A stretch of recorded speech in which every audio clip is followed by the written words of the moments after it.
সংসদে দেখে দেখে পড়া অ্যালাউড না। আপনি নোট রাখবেন, একবার তাকিয়ে তারপরে হাউসের দিকে তাকিয়ে বক্তব্য রাখবেন। আগামীতে এটাই আশা করি, এটাই সংসদের রেওয়াজ। ধন্যবাদ। ধন্যবাদ মাননীয় সদস্য।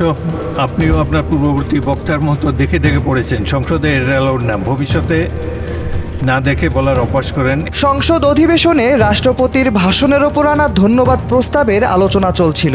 বক্তব্য দিচ্ছিলেন পিরোজপুর 1 আসনের সংসদ সদস্য মাসুদ বিন সাইদি। বক্তব্য শেষে স্পিকার হাফিজউদ্দিন আহমেদ তাকে বলেন, সংসদে দেখে দেখে পুরো বক্তব্য পড়া অনুমোদিত নয়। এই ঘটনা বরগুনা 1 আসনের সংসদ সদস্য অলিউল্লাহর ক্ষেত্রেও।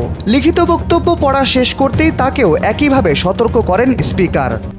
RICL TMX, যুগের পর যুগ স্থাপনা থাকে মজবুত।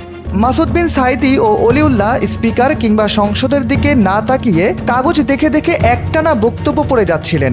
বক্তব্য শেষে তাদের উদ্দেশ্যে স্পিকার বললেন, চাইলে ছোট কাগজে মূল পয়েন্টগুলো নোট হিসেবে রাখা যেতে পারে, কিন্তু পুরো বক্তব্য কাগজে মুখ গুজে পড়ে শোনানো সংসদীয় রেওয়াজের সঙ্গে সঙ্গতিপূর্ণ নয়।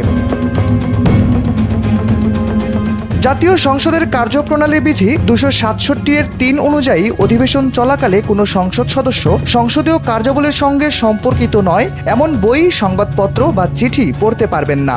অর্থাৎ সংসদীয় কাজের প্রয়োজনে কোনো লিখিত নোট বা বক্তব্য ব্যবহার করা পুরোপুরি নিষিদ্ধ নয়, তবে সেটি প্রাসঙ্গিক হতে হবে। কিছু বিশেষ ক্ষেত্রে লিখিত বক্তব্য পাঠের সুযোগ রয়েছে, যেমন গুরুত্বপূর্ণ রাষ্ট্রীয় নীতি নির্ধারণী বক্তব্য, জটিল পরিসংখ্যান বা বাজেট বক্তৃতার মতো ক্ষেত্রে স্পিকারের অনুমতি নিয়ে লিখিত বক্তব্য পড়া যায়। তবে সাধারণ সংসদ সদস্যদের জন্য প্রচলিত রীতি হলো, মূল পয়েন্টগুলো কাগজে লিখে রাখা যাবে, মাঝে মাঝে চোখ বোলানো যাবে, কিন্তু বক্তব্য দিতে হবে সরাসরি সংসদের সদস্যদের দিকে তাকিয়ে। আপনিও আপনার পূর্ববর্তী বক্তার মতো দেখে দেখে পড়েছেন। সংসদে এর অ্যালাউড না। সংক্ষেপে বলতে গেলে কার্যপ্রণালী বিধিতে পুরো বক্তব্য দেখে পড়া সরাসরি নিষিদ্ধ বলা হয়নি, তবে দীর্ঘদিনের সংসদীয় রীতি অনুযায়ী এটি নিরুৎসাহিত করা হয়।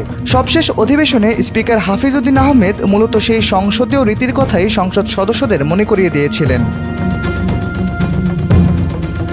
শাহরিয়ার আহমেদ, NPB।